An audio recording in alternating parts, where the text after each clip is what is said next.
%of these guys come home and they have no job. 40% of these guys come home and they have nowhere to live.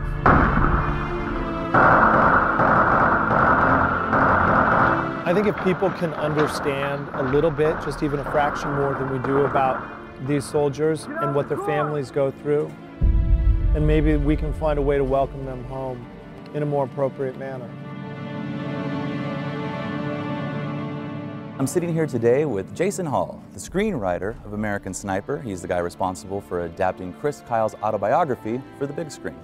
Jason, thank you so much for joining us at ArcLight Hollywood. Thanks for having me.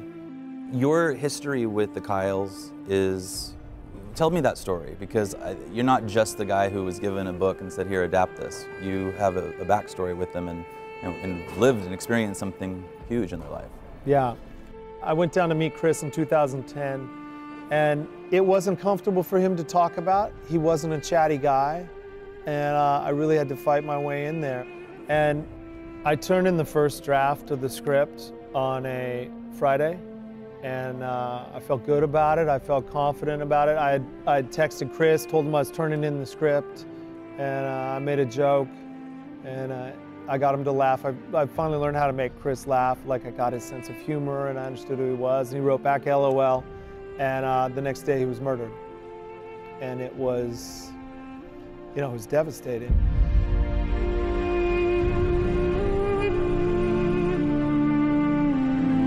I ended up going down to the funeral and being brought close to the family, and I'm reconnected with his wife. And she ended up calling me 10 days later, and she said, if you guys are still going to do this, you need to do it right. And I need to make sure that you do it right, because this is how, to some degree or another, this is how my kids are going to remember their father. Tay and I spent probably 200 hours on the phone over the next 2 months. She recounted her life with this guy. And she revealed, I knew we had the book at this point, and I knew all these war stories about Chris. What I didn't know was the other side of Chris. I didn't know who Chris was before the war. Case, what's your name? Taya. Taya, I'm Chris Kyle. Nice to meet you. Come on, kids. Yeah, someday.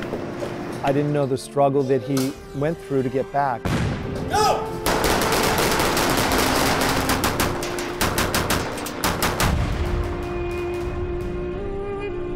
Didn't know he was helping all these soldiers, these veterans, the disabled guys, the guys with PTSD. He didn't tell me any of this stuff. You know, and if you, I guess the lesson is, if you want to know who a man is, don't ask the man, you know? Ask his wife. Ask his wife. What did she think of the movie? She was incredibly moved. And she said, I feel like I just spent 2 hours with Chris. Yeah.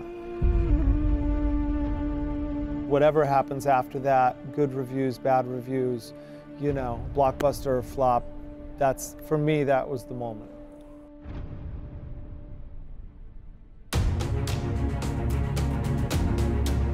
This journey that you've been on has been well reported in the media, right. And you've been described as a white-hot screenwriter. Things are great. Things are fantastic. I've had the fortune to work with Spielberg over the last year on another movie that it's called Thank You for Your Service. And I always thought of this as a Western. And so to have Clint Eastwood come and bring all that mythos, bring all that machismo, right. and his understanding of human emotion and his understanding of not just the machismo, but the other side of it, the softer side of all that. You know, it's a dream come true. Let's go back, though, into your story for just a second. How did you go from Jason Hall, boy in Lake Arrowhead, California, You've done your research. to Jason Hall, screenwriter? I think I was always interested in stories. I always loved a good story. I kind of made up for bad grades with being able to write stories. Are people surprised a lot of times to find out that you're a writer? Yeah, I think they think I'm a football player. Yeah. I did some acting. I went to USC, I went to the film school, I snuck into the film school, skirted into this class that was script to production. It was the guy who'd come up with a formula for weekend box office.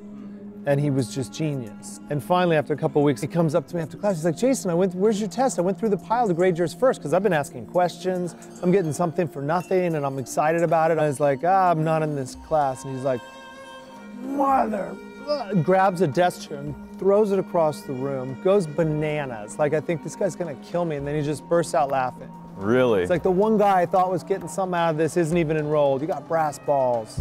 He's like, you go to any class you want. So I went carte blanche to USC Film School for a good year and a half. Yeah. What do you say to aspiring screenwriters who admire your career? I think it's tenacity. You know, I sat down and I wrote 15 hours a day for many, many, many years, and hopefully tell stories that people want to hear, and that maybe a few stories sprinkled in there that the world needs to hear.